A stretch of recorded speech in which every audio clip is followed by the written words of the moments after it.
छोड़ना कितना टफ लगता है, हम ये चीज़ नहीं छोड़ सकते, कभी कोई ये चीज़ नहीं छोड़ सकता, नहीं हमारे घर का ये कल्चर है, ये चलता है, चाहे वो गलत ही क्यों ना हो, लेकिन क्योंकि किसी ने दादा परदादा करते आ रहे हैं तो हमको फॉलो करना है। तो आई थिंक कुछ वक्त के बाद मैंने ये सीखा कि मुझे मेरे घर में ट्रेडिशन फॉलो नहीं करना है, मुझे वो फॉलो करना है जो हदीस साबित करती है, और अगर ये इससे मिलती नहीं है तो मुझे वो चीज़ नहीं करनी है। जाहिर सी बात है, अगर हम अपने आप को चेंज करते हैं, कोई ओवरनाइट चेंज नहीं होता है। आज मैंने सोचा और कल मैं एकदम परफेक्ट हो भी सकता है, कल एकदम परफेक्ट हो जाऊँ, लेकिन फिर कुछ छोटे छोटे फ्लॉज मेरी लाइफ में आए।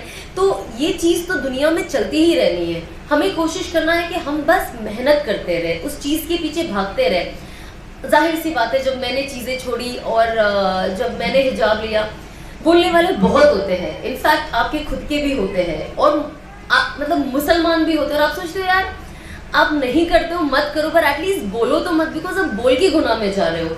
सो पीपल वो वेरी डाउटफुल जब मैंने हिजाब लिया कि अरे ये हिजाब में टिक पाएगी क्या, और इतने साल इतना फैशन किया है तो सर पे से स्कार्फ इसका होता है ना। और इनिशियली मुझे भी बहुत डर था, क्योंकि मैं जब शुरुआत मैंने किया तो मैंने सिर्फ स्कार्फ से किया, तो मुझे ऐसा लगा कि बस आप यकीन नहीं मारोगे, ट्रस्ट मी, ऐसा नहीं था कि मैं सोच रही थी या क्या, मुझे पता था कि मुझे ऐसा नहीं रहना है, बट मैं बहुत बयान सुनने लगी थी। आई थिंक कोविड ने मुझे बहुत हेल्प किया ईमान से और कनेक्ट होने के लिए।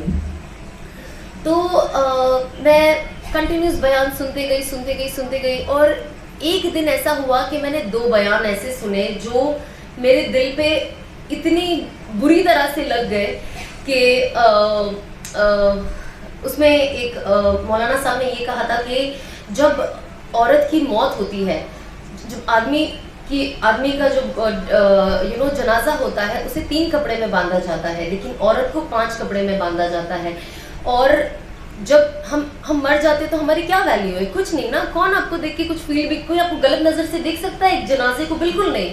तो उसमें उन्होंने इस तरीके से बयान किया, उन्होंने कहा कि औरत एक डेड बॉडी है, कोई काम की नहीं है, लेकिन तो भी उसका सर और जिस्म ढक कर उसे कब्र में डाला जाता है। तो उसमें उन्होंने इस तरीके का ब्यूटीफुल उन्होंने बोला कि दुनिया में मर्दों की और औरतों की गैरत मर चुकी होगी, लेकिन अल्लाह की गैरत अभी भी बाकी है।